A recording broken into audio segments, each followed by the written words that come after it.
Republic ಕನ್ನಡದಲ್ಲಿ ಈ ಮುಸುಕುದಾರಿ expose ಆಗಿದ್ದಾರೆ. ಸುಜಾತಾ ಭಟ್ ಆಯ್ತು, ಆ ಬಳಿಕ ಈಗ ಮಾಸ್ಕ್ ಮ್ಯಾನ್ ನ ಸರದಿ.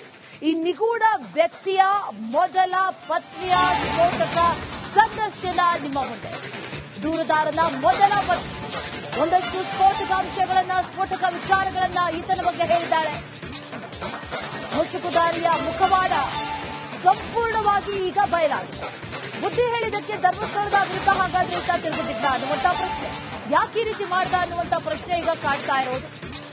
ಆಕೆ ಕೂಡ ಅದೇ ಪ್ರಶ್ನೆಯನ್ನ ಮಾಡಿದ್ದಾರೆ. ರಿಪಬ್ಲಿಕ್ ಕನ್ನಡದಲ್ಲಿ ಮಾಸ್ಕ್ ಮ್ಯಾನ್ ಬಟ ಬಯಲಾಗಿದೆ. ಆತನ ಮೊದಲ ಪತ್ನಿ ಆತನ ಬಗ್ಗೆ ಮಾತಾಡಿದ. ಧರ್ಮಸ್ಥಳದಲ್ಲಿ ಹಿಂಗ್ ಮಾಡಿದ್ದೀನಿ ಅಂತೇಳಿ ಅವ್ರು ಹೇಳ್ತಾ ಇದ್ದಾರಲ್ಲಮ್ಮ, ನೀವು ನಂಬ್ತೀರ ಅದನ್ನ? ನನಗ್ ಗೊತ್ತಿಲ್ಲ ಅದೇನು ಬರೀ ಸುಳ್ಳೆ ಹೇಳ್ತಾ ಇರೋದು ಅನ್ಸುತ್ತೆ. ಯಾರೋ ದುಡ್ಡು ಗಿಡ್ ಕೊಟ್ಟು ಮಾಡ್ಸಿರೋದು ಏನೋ ಗೊತ್ತಿಲ್ಲ. ಇವನು ಅಲ್ಲಿ ಇಲ್ದಿದ್ರೆ ಅಲ್ಲಿ ಗುಂಡಿ ತೆಗ್ದಿದ್ ಕಡೆ ಎಲ್ಲ ಏನು ಇಲ್ವಲ್ಲ, ಅಲ್ಲಿ ಇವನ್ನೆಲ್ಲ ಸುಮ್ನೆ ಬೇಕಂತ ಈ ತರ ಮಾಡಿಸ್ತಾ ಇದ್ದಾನೋ ಇಲ್ಲ ಯಾರು ಹೇಳ್ಕೊಟ್ಟು ಮಾಡ್ಸೋದ್ನೋ ಏನೋ ಗೊತ್ತಿಲ್ಲ.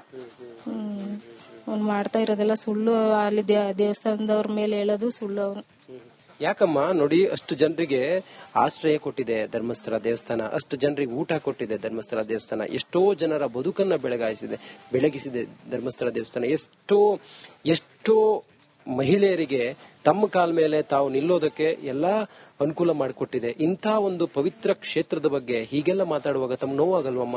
ಆಗುತ್ತೆ ಪಾಪ ದೇವಸ್ಥಾನ ಧರ್ಮಸ್ಥಳ ಅಂದ್ರೆ ಅಷ್ಟು ಪ್ರೀತಿ ನಮ್ಗೆಲ್ಲ. ಆ ದೇವಸ್ಥಾನದ ಹೆಗ್ಗಡೆ ಅವರು ಅಷ್ಟು ಜನ ಅಷ್ಟು ಸಂಸಾರಗಳನ್ನ ಅವರು ಸಾಕ್ತಾ ಇದಾರೆ. ಎಷ್ಟು ಜನ ಅವ್ರ ಕೈಯಿಂದ ದುಡ್ದು ಹೊಟ್ಟೆ ತುಂಬಿಸ್ಕೋತಾರೆ. ಹಸ್ದವ್ರಿಗೆ ಎಷ್ಟು ಹೊಟ್ಟೆ ಊಟ ಹಾಕ್ತವ್ರಿ. ಪಾಪ ಅಂತವ್ರ ಮೇಲೆ ಇವ್ರು ಈ ತರ ಎಲ್ಲ ಅನ್ಯಾಯವಾಗಿ ಹೇಳೋದು ತುಂಬಾ ತಪ್ಪು. ಅವ್ರು ಮಾಡ್ತಾ ಇರೋದೆಲ್ಲ ತಪ್ಪು. ಯಾರೋ ಹೇಳಿ ಮಾಡಿಸ್ತಾ ಇರೋದು ಅನ್ಸುತ್ತೆ. ಅಷ್ಟು ಪಾಪ ಅಷ್ಟೊಂದ್ ಜನ ಪೊಲೀಸ್ನವರು ಅವರು ಇವರು ಎಷ್ಟು ಅವ್ರನ್ನೆಲ್ಲ ಕರ್ಕೊಂಬಂದು ಸುಮ್ನೆ ವೇಸ್ಟ್ ಆಗಿ ಗುಂಡಿಗಳನ್ನ ತೋರ್ಸ್ಕೊಂಡು JCP ಅದು ಇದು ಅಂತ ಎಷ್ಟು ಅವ್ರಿಗೆಲ್ಲ ಕೆಲಸ ಕೊಟ್ಕೊಂಡು ಎಷ್ಟು ಇದ್ ಮಾಡ್ತಾವ್ರೆ. ಅವ್ರ ಮಾತ್ರ ಸುಮ್ನೆ ಬಿಡಬಾರ್ದು ನನ್ ಕೇಳಿದ್ರೆ. ತಮಿಳುನಾಡಿನಲ್ಲೇ ಇವರೆಲ್ಲ ತಯಾರಿ ಮಾಡ್ಕೊಂಡು ಬಂದು ಅಥವಾ ತಮಿಳುನಾಡಿನಲ್ಲೇ ಅವ್ರಿಗೇನೋ ಹಣನೋ ಮತ್ತೊಂದೇನೋ ಕೊಟ್ಟು ಇಲ್ಲಿ ಬಂದು ಈ ರೀತಿ ನಾಟಕ ಮಾಡ್ತಿದ್ದಾರೆ, ಸುಳ್ಳು ಹೇಳ್ತಿದ್ದಾರೆ ಅಂತ ತಮ್ಗೇನಾದ್ರು ಅನ್ಸುತ್ತಮ್ಮ? ಏನು ನೇತ್ರಾವತಿಗೆ ಧರ್ಮಸ್ಥಳಕ್ಕೇನೋ ಬಂದು ಹೋಯ್ತಾ ಇದ್ರಂತಲ್ಲ ಸ್ವಲ್ಪ ದಿನ. ಇದು ಆಗೋಕ್ಕಿಂತ ಮುಂಚೆ ಕೇಸ್ ಎಲ್ಲ ಇದೆಲ್ಲ ಆಗೋಕ್ಕಿಂತ ಮುಂಚೆ ಒಂದ್ 2-3 ಸಲ ಎಲ್ಲ ಬಂದು ಹೋಗವ್ರೆ. ಆದ್ರೆ ಅವ್ರು ಯಾರನ್ನ ಭೇಟಿ ಮಾಡ್ಬಿಟ್ಟು ಹೋಯ್ತಾ ಇದ್ರು ಅನ್ನೋದು ಗೊತ್ತಿಲ್ಲ. ಇನ್ ಯಾರ ಹತ್ರ ದುಡ್ಡು ಇಸ್ಕೊಂಡು ಹೋಯ್ತಾ ಇದ್ರು ಅನ್ನೋದು ಗೊತ್ತಿಲ್ಲ.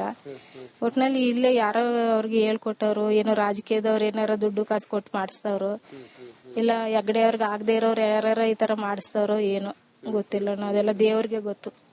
ಅವ್ರ ಹೆಂಡತಿ 2ನೇವಳು ನೀನು ನನ್ನನ್ನು ಮದುವೆ ಮಾಡ್ಕೊಂಡು ನನಗೂ ನನ್ನ ಮಗುಗೂ ಏನು ಸಂಪಾದನೆ ಮಾಡಿ ಮಡಗಿದೀಯಾ, ಏನಂದ್ರೆ ಏನು ಇಲ್ಲ ಅಂತ ಎಲ್ಲ ಏನು ಹೇಳ್ಕೊಂಡ್ ಬೈತಾ ಇದ್ರು. ಇಲ್ಲ ಅವಳ ಮಾತು ಕೇಳ್ಕೊಂಡು ಏನಾರ ಯಾರ ಹತ್ರ ಲಂಚ ಗಿಂಚ ತಗೊಂಡು ಮಾಡಿದ್ರ ಏನು ಅಂತ ಗೊತ್ತಿಲ್ಲ. ಶಿಕ್ಷೆ ಅಂತೂ ಗ್ಯಾರಂಟಿ ಆಗ್ಲೇಬೇಕು. ಆಗದೆ ಮಾತ್ರ ಬಿಟ್ರೆ ದೇವ್ರ ಕಣ್ಣಿಲ್ಲ ಅಂತ ನಾನು ಹೇಳ್ತೀನಿ. ಶಿಕ್ಷೆ ಆಗ್ಲೇಬೇಕು. ನನಗೆ ಅನ್ಯಾಯ ಮಾಡಿದಕ್ಕೋಸ್ಕರ ನಾನು ಹೇಳ್ತಾ ಇರಲ್ಲ. ದೇವಸ್ಥಾನದಲ್ಲಿರೋ ದೇವ್ರಿಗೆ ಇದ್ ಮಾಡ್ತಾವ್ನಿ, ಕೆಟ್ಟ ಹೆಸರು ತತ್ತವ್ನಿ. ಅವನ್ಗೆ ಆಗ್ಲೇಬೇಕು. ಆಗ್ಬೇಕು. ಅದನ್ನೇ ನಾನು ಕೇಳ್ತಾ ಇರೋದು. ಈಗ ಇಷ್ಟೆಲ್ಲ ಆಯ್ತಲ್ಲಮ್ಮ, ಇಷ್ಟೆಲ್ಲ ಆಗಿ ಇನ್ನೂ ಕೂಡ ಅವ್ರು ಹೇಳೋದು ಸತ್ಯ ಇದೆ ಅಂತ ಹೇಳಿ ತಮ್ಗೆ ಅನ್ಸುತ್ತಾ? ಇಲ್ಲ ಸತ್ಯ ಏನಿಲ್ಲ. ಅವ್ನು ಬರೀ ಸುಳ್ಳುಗಾರ, ಮೋಸಗಾರ. ಅವನಿಗೆ ಏನಾರ ಒಂದ್ ದಂಡನೆ ಕೊಡ್ಲೇಬೇಕು. ಅವ್ನು ಇಷ್ಟೆಲ್ಲ ಅನ್ಯಾಯ ಮಾಡವ್ನೆ, ಇಷ್ಟೆಲ್ಲ ರಾದಂತ ಮಾಡವ್ನೆ. ಎಲ್ಲಾರನು ಇವಾಗ ಎಷ್ಟು ಅವ್ರ ಕೆಲ್ಸಗಳನ್ನೆಲ್ಲ ಬಿಟ್ಟು ಬಂದು ಅವರೆಲ್ಲ ಅವ್ನು ಹೇಳಿದ ಕಡೆ ಎಲ್ಲ ತೋಡ್ಕೊಂಡು ಕೂತ್ಕೊಂಡವ್ರೆ. ಅವನಿಗೆ ಮಾತ್ರ ನಿಜವಾಗ್ಲೂ ನ್ಯಾಯವಾಗಿ ಬಿಡ್ಲೇ. ರಿಪಬ್ಲಿಕ್ ಕನ್ನಡದಲ್ಲಿ ಈ ಮುಸುಕುದಾರಿ ಎಕ್ಸ್ಪೋಸ್ ಆಗಿದ್ದಾರೆ. ಸುಜಾತಾ ಭಟ್ ಆಯ್ತು, ಆ ಬಳಿಕ ಈಗ ಮಾಸ್ಕ್ ಮ್ಯಾನ್ ನ ಸರದಿ. ಈ ನಿಗೂಢ ವ್ಯಕ್ತಿಯ ಮೊದಲ ಪತ್ನಿಯ ಸ್ಫೋಟಕ ಸಂದರ್ಶನ ನಿಮ್ಮ ಮುಂದೆ. ದೂರುದಾರನ ಮೊದಲ ಪತ್ನಿ ಒಂದಷ್ಟು ಸ್ಫೋಟಕ ವಿಚಾರಗಳನ್ನ ಈತನ ಬಗ್ಗೆ ಹೇಳಿದ್ದಾಳೆ. ಮುಸುಕುದಾರಿಯ ಮುಖವಾಡ ಸಂಪೂರ್ಣವಾಗಿ ಈಗ ಬಯಲಾಗಿದೆ. ಬುದ್ಧಿ ಹೇಳಿದಕ್ಕೆ ಧರ್ಮಸ್ಥಳದ ವಿರುದ್ಧ ಹಾಗಾದ್ರೆ ಈತ ತಿರುಗುತ್ತಿದ್ದ ಅನ್ನುವಂತ ಪ್ರಶ್ನೆ, ಯಾಕೆ ಈ ರೀತಿ ಮಾಡ್ದ ಅನ್ನುವಂತ ಪ್ರಶ್ನೆ ಈಗ ಕಾಡ್ತಾ ಇರೋದು. ಆಕೆ ಕೂಡ ಅದೇ ಪ್ರಶ್ನೆಯನ್ನ ಮಾಡಿದ್ದಾರೆ. ರಿಪಬ್ಲಿಕ್ ಕನ್ನಡದಲ್ಲಿ ಮಾಸ್ಕ್ ಮ್ಯಾನ್ ಬಟ ಬಯಲಾಗಿದೆ. ಆತನ ಮೊದಲ ಪತ್ನಿ ಆತನ ಬಗ್ಗೆ ಮಾತಾಡಿದ. ಧರ್ಮಸ್ಥಳದಲ್ಲಿ ಹಿಂಗ್ ಮಾಡಿದ್ದೀನಿ ಅಂತೇಳಿ ಅವ್ರು ಹೇಳ್ತಾ ಇದ್ದಾರಲ್ಲಮ್ಮ, ನೀವು ನಂಬ್ತೀರ ಅದನ್ನ? ನನಗ್ ಗೊತ್ತಿಲ್ಲ ಅದೇನು ಬರೀ ಸುಳ್ಳೆ ಹೇಳ್ತಾ ಇರೋದು ಅನ್ಸುತ್ತೆ. ಯಾರೋ ದುಡ್ಡು ಗಿಡ್ ಕೊಟ್ಟು ಮಾಡ್ಸಿರೋದು ಏನೋ ಗೊತ್ತಿಲ್ಲ. ಇವನು ಅಲ್ಲಿ ಇಲ್ದೇ ಇದ್ರೆ ಅಲ್ಲಿ ಗುಂಡಿ ತೆಗ್ದಿದ್ ಕಡೆ ಎಲ್ಲ ಏನು ಇಲ್ವಲ್ಲ ಅಲ್ಲಿ. ಇವನ್ನೆಲ್ಲ ಸುಮ್ನೆ ಬೇಕಂತ ಈ ತರ ಮಾಡಿಸ್ತಾ ಇದ್ದಾನೋ ಇಲ್ಲ ಯಾರು ಹೇಳ್ಕೊಟ್ಟು ಮಾಡ್ಸೋದ್ನೋ ಏನೋ ಗೊತ್ತಿಲ್ಲ. ಅವ್ನು ಮಾಡ್ತಾ ಇರೋದೆಲ್ಲ ಸುಳ್ಳು. ಅಲ್ಲಿ ದೇವಸ್ಥಾನದವ್ರ ಮೇಲೆ ಹೇಳೋದು ಸುಳ್ಳು. ಅವನು ಯಾಕಮ್ಮ ನೋಡಿ, ಅಷ್ಟು ಜನರಿಗೆ ಆಶ್ರಯ ಕೊಟ್ಟಿದೆ ಧರ್ಮಸ್ಥಳ ದೇವಸ್ಥಾನ, ಅಷ್ಟು ಜನರಿಗೆ ಊಟ ಕೊಟ್ಟಿದೆ ಧರ್ಮಸ್ಥಳ ದೇವಸ್ಥಾನ, ಎಷ್ಟೋ ಜನರ ಬದುಕನ್ನ ಬೆಳಗಿಸಿದೆ ಧರ್ಮಸ್ಥಳ ದೇವಸ್ಥಾನ, ಎಷ್ಟೋ ಮಹಿಳೆಯರಿಗೆ ತಮ್ಮ ಕಾಲ ಮೇಲೆ ತಾವು ನಿಲ್ಲೋದಕ್ಕೆ ಎಲ್ಲಾ ಅನುಕೂಲ ಮಾಡಿಕೊಟ್ಟಿದೆ. ಇಂಥ ಒಂದು ಪವಿತ್ರ ಕ್ಷೇತ್ರದ ಬಗ್ಗೆ ಹೀಗೆಲ್ಲ ಮಾತಾಡುವಾಗ ತಮ್ಗೆ ನೋವಾಗಲ್ವಮ್ಮ? ಆಗುತ್ತೆ ಪಾಪ ದೇವಸ್ಥಾನ ಧರ್ಮಸ್ಥಳ ಅಂದ್ರೆ ಅಷ್ಟು ಪ್ರೀತಿ ನಮ್ಗೆಲ್ಲ. ಆ ದೇವಸ್ಥಾನದ ಹೆಗ್ಗಡೆ ಅವರು ಅಷ್ಟು ಜನ ಅಷ್ಟು ಸಂಸಾರಗಳನ್ನ ಅವರು ಸಾಕ್ತಾ ಇದಾರೆ. ಎಷ್ಟು ಜನ ಅವ್ರ ಕೈಯಿಂದ ದುಡ್ದು ಹೊಟ್ಟೆ ತುಂಬಿಸ್ಕೋತಾರೆ. ಹಸ್ದವ್ರಿಗೆ ಎಷ್ಟು ಹೊಟ್ಟೆ ಊಟ ಹಾಕ್ತವ್ರೆ. ಪಾಪ ಅಂತವ್ರ ಮೇಲೆ ಇವ್ರು ಈ ತರ ಎಲ್ಲ ಅನ್ಯಾಯವಾಗಿ ಹೇಳೋದು ತುಂಬಾ ತಪ್ಪು. ಅವ್ರು ಮಾಡ್ತಾ ಇರೋದೆಲ್ಲ ತಪ್ಪು. ಯಾರೋ ಹೇಳಿ ಮಾಡಿಸ್ತಾ ಇರೋದು ಅನ್ಸುತ್ತೆ. ಅಷ್ಟು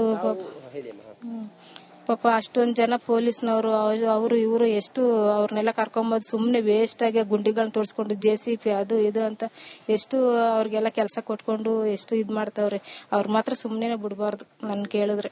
ತಮಿಳುನಾಡಿನಲ್ಲೇ ಇವರೆಲ್ಲ ತಯಾರಿ ಮಾಡ್ಕೊಂಡು ಬಂದು ಅಥವಾ ತಮಿಳುನಾಡಿನಲ್ಲೇ ಅವ್ರಿಗೇನೋ ಹಣನೋ ಮತ್ತೊಂದೇನೋ ಕೊಟ್ಟು ಇಲ್ಲಿ ಬಂದು ಈ ರೀತಿ ನಾಟಕ ಮಾಡ್ತಿದ್ದಾರೆ, ಸುಳ್ಳು ಹೇಳ್ತಿದ್ದಾರೆ ಅಂತ ತಮ್ಗೇನಾದ್ರು ಅನ್ಸುತ್ತಮ್ಮ? ಏನು ಧರ್ಮಸ್ಥಳಕ್ಕೇನೋ ಬಂದು ಹೋಯ್ತಾ ಇದ್ರಂತಲ್ಲ ಸ್ವಲ್ಪ ದಿನ. ಇದು ಆಗೋಕ್ಕಿಂತ ಮುಂಚೆ ಕೇಸ್ ಎಲ್ಲ ಇದೆಲ್ಲ ಆಗೋಕ್ಕಿಂತ ಮುಂಚೆ ಒಂದ್ 2-3 ಸಲ ಎಲ್ಲ ಬಂದು ಹೋಗವ್ರೆ. ಆದ್ರೆ ಅವ್ರು ಯಾರನ್ನ ಭೇಟಿ ಮಾಡ್ಬಿಟ್ಟು ಹೋಯ್ತಾ ಇದ್ರು ಅನ್ನೋದು ಗೊತ್ತಿಲ್ಲ. ಇನ್ನು ಯಾರ ಹತ್ರ ದುಡ್ಡು ಇಸ್ಕೊಟ್ಟು ಹೋಯ್ತಾ ಇದ್ರು ಅನ್ನೋದು ಗೊತ್ತಿಲ್ಲ. ಒಟ್ನಲ್ಲಿ ಇಲ್ಲೇ ಯಾರೋ ಅವ್ರಿಗೆ ಹೇಳ್ಕೊಟ್ಟವ್ರು, ಏನೋ ರಾಜಕೀಯದವ್ರು ಏನಾರ ದುಡ್ಡು ಕಾಸು ಕೊಟ್ಟು ಮಾಡಿಸ್ತವ್ರು, ಇಲ್ಲ ಹೆಗ್ಗಡೆ ಅವ್ರಿಗೆ ಆಗದೆ ಇರೋರು ಯಾರು ಈ ತರ ಮಾಡಿಸ್ತವ್ರು ಏನೋ ಗೊತ್ತಿಲ್ಲ. ಅದೆಲ್ಲ ದೇವ್ರಿಗೆ ಗೊತ್ತು. ಅವ್ರ ಹೆಂಡತಿ 2ನೇವಳು ನೀನು ನನ್ನನ್ನು ಮದುವೆ ಮಾಡ್ಕೊಂಡು ನನಗೂ ನನ್ನ ಮಗುಗೂ ಏನು ಸಂಪಾದನೆ ಮಾಡಿ ಮಡಗಿದೀಯಾ, ಏನಂದ್ರೆ ಏನು ಇಲ್ಲ ಅಂತ ಎಲ್ಲ ಏನು ಹೇಳ್ಕೊಂಡ್ ಬೈತಾ ಇದ್ರು.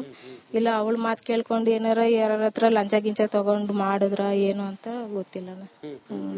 ಶಿಕ್ಷೆ ಅಂತೂ ಗ್ಯಾರಂಟಿ ಆಗ್ಲೇಬೇಕು. ಆಗದೆ ಮಾತ್ರ ಬಿಟ್ರೆ ದೇವ್ರ ಕಣ್ಣಿಲ್ಲ ಅಂತ ನಾನು ಹೇಳ್ತೀನಿ. ಶಿಕ್ಷೆ ಆಗ್ಲೇಬೇಕು. ನನಗೆ ಅನ್ಯಾಯ ಮಾಡಿದಕ್ಕೋಸ್ಕರ ನಾನು ಹೇಳ್ತಾ ಇರಲ್ಲ. ದೇವಸ್ಥಾನದಲ್ಲಿರೋ ಆ ದೇವ್ರಿಗೆ ಇದ್ ಮಾಡ್ತಾವ್ನಿ, ಕೆಟ್ಟ ಹೆಸರು ತತ್ತವ್ನಿ. ಅವನ್ಗೆ ಆಗ್ಲೇಬೇಕು. ಆಗ್ಬೇಕು. ಅದನ್ನೇ ನಾನು ಕೇಳ್ತಾ ಇರೋದು. ಈಗ ಇಷ್ಟೆಲ್ಲ ಆಯ್ತಲ್ಲಮ್ಮ, ಇಷ್ಟೆಲ್ಲ ಆಗಿ ಇನ್ನೂ ಕೂಡ ಅವ್ರು ಹೇಳೋದು ಸತ್ಯ ಇದೆ ಅಂತ ಹೇಳಿ ತಮ್ಗೆ ಅನ್ಸುತ್ತಾ? ಇಲ್ಲ ಸತ್ಯ ಏನಿಲ್ಲ. ಅವ್ನು ಬರೀ ಸುಳ್ಳುಗಾರ, ಮೋಸಗಾರ. ಅವನಿಗೆ ಏನಾರ ಒಂದ್ ದಂಡನೆ ಕೊಡ್ಲೇಬೇಕು. ಅವ್ನ ಇಷ್ಟೆಲ್ಲ ಅನ್ಯಾಯ ಮಾಡವ್ನೆ, ಇಷ್ಟೆಲ್ಲ ರಾದಂತ ಮಾಡವ್ನೆ. ಎಲ್ಲಾರನು ಇವಾಗ ಎಷ್ಟು ಅವ್ರ ಕೆಲ್ಸಗಳನ್ನೆಲ್ಲ ಬಿಟ್ಟು ಬಂದು ಅವರೆಲ್ಲ ಅವ್ನು ಹೇಳಿದ ಕಡೆ ಎಲ್ಲ ತೋಡ್ಕೊಂಡು ಕೂತ್ಕೊಂಡವ್ರೆ. ಅವನಿಗೆ ಮಾತ್ರ ನಿಜವಾಗ್ಲೂ ನ್ಯಾಯವಾಗಿ ಬಿಡ್ಲೇ.